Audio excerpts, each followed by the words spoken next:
I'm not a fan of hers at all, and I think she's very disrespectful to the Queen that we just spoke about, who's such a great woman, who's such a great person, historic person. I think she's very disrespectful to the royal family, but maybe most importantly to the Queen. For over 70 years, Queen Elizabeth carried herself with grace, dignity, and a strong sense of duty. But not long after her grandson's marriage, the Queen found herself watching her authority, traditions, and even her legacy being challenged in ways that were not only shocking, but downright disrespectful.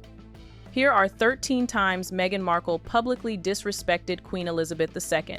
Number 13 really proves how big of an attention seeker Meghan is, so don't even think about skipping it.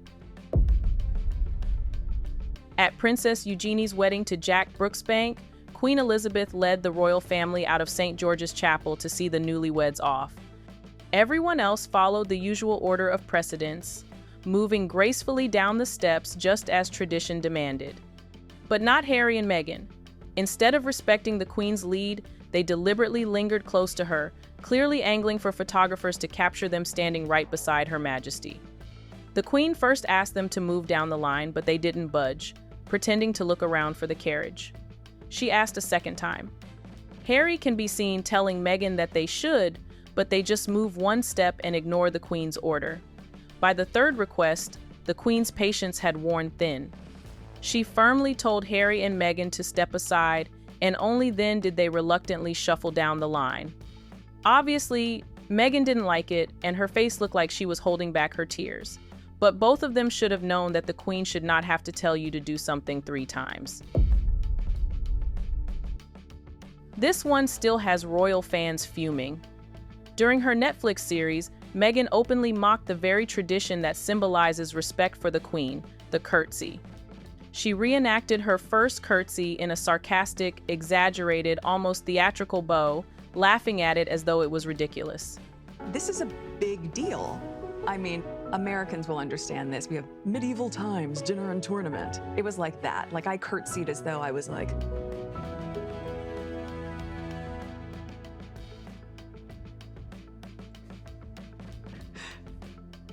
pleasure to meet you, Your Majesty.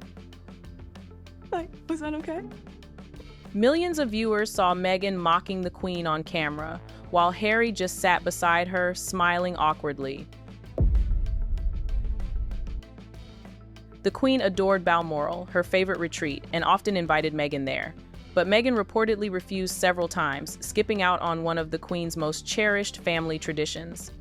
For someone who valued family unity, this rejection was loud and clear. It signaled that Meghan wasn't interested in honoring the Queen's personal traditions, sending a message of distance and defiance. Morning. So, surprisingly, perhaps, Harry and Meghan are reported to be on the guest list to join her. Do we expect to see them in Scotland? Well, look, that's what we're hearing, that Harry and Meghan have been invited to join the Queen for her annual summer holiday in Balmoral. Now, look, we don't know whether Harry and Meghan have accepted the invitation or not. It's clear that the Queen accepted Meghan as a family member, and she made efforts to be on good terms with Meghan. But clearly, Meghan had other plans.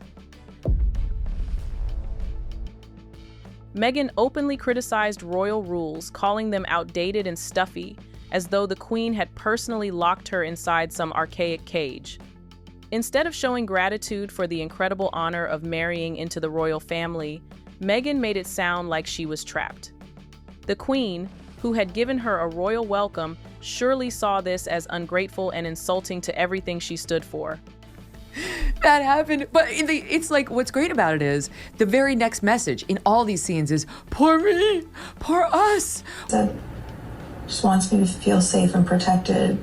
She admires and respects my bravery and vulnerability and just thinks I was selected to break generational curses.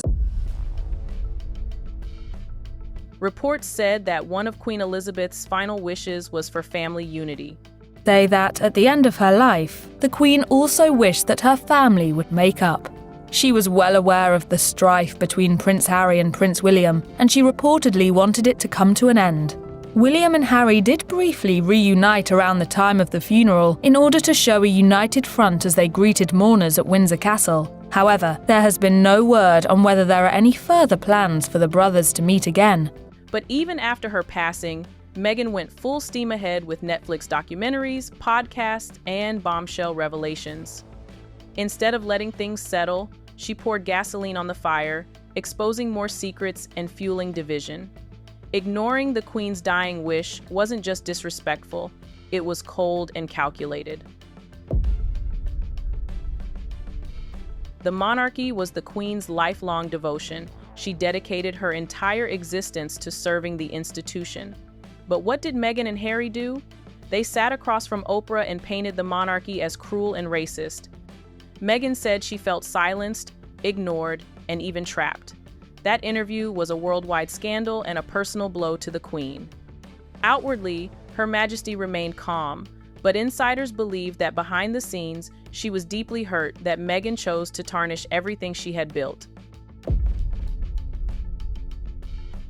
When it came to Christmas traditions, the Queen had one unshakable rule, Sandringham, with the family, but Harry and Meghan broke that royal script more than once.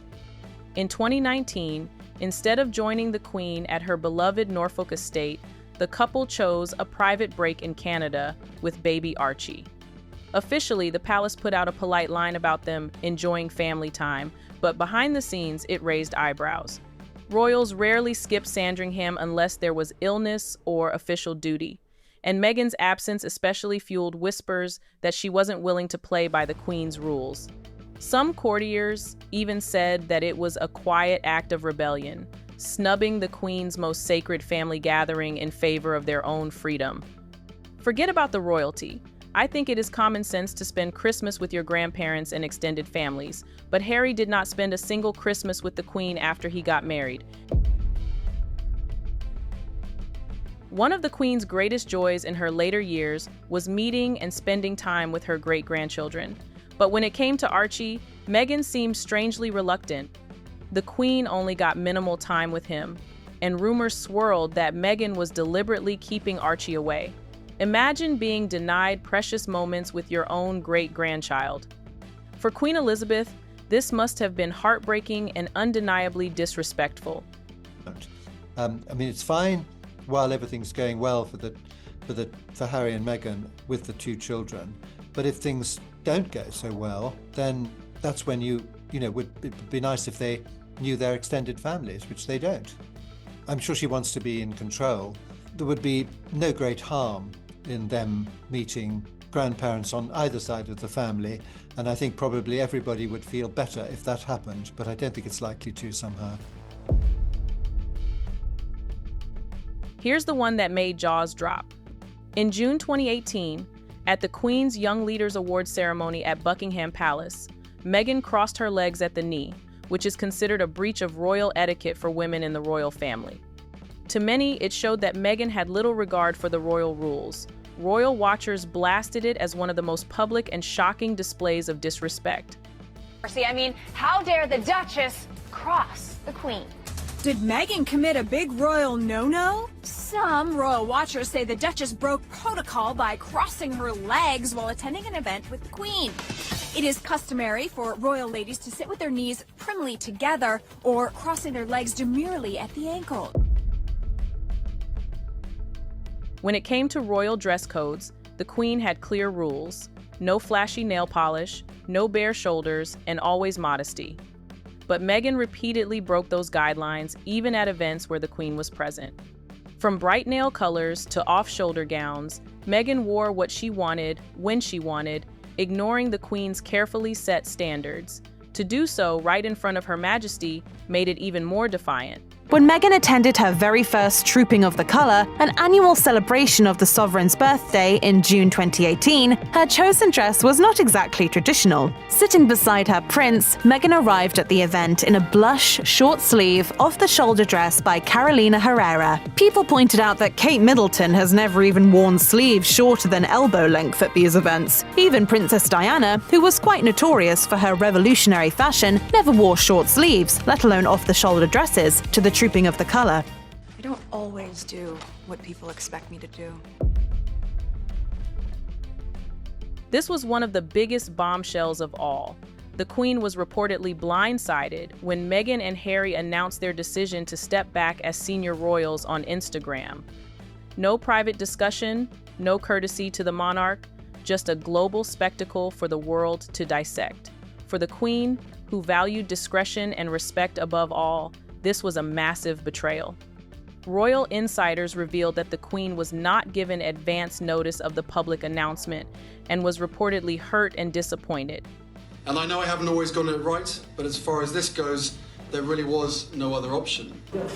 They both lose their official links to the Queen's Commonwealth Trust and the Association of Commonwealth Universities.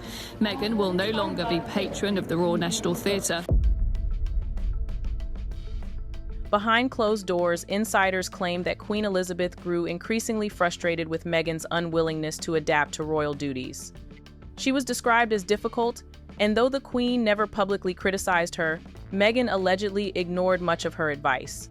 What followed was a quiet but undeniable feud between the monarch and her granddaughter-in-law, a silent war at the very heart of the monarchy. Even the late Queen Elizabeth II was on my side, with Her Majesty reportedly branding their behaviour as quite mad. Robert Jobson's Our King exposes the late Queen's bewilderment at the Sussexes' attack on the family, with sources also revealing that palace discussions about stripping them of their titles were held at the highest levels. In 2018, Meghan shocked everyone during a formal engagement when she stepped out of the car and walked ahead of Queen Elizabeth II. The protocol is crystal clear. The Queen always goes first. Even though Meghan's advisor told her not to walk ahead of the Queen, she ignored her and snatched the flowers that were meant to be for the Queen. This wasn't just a slip-up, it was a major breach of royal etiquette that sparked endless media chatter.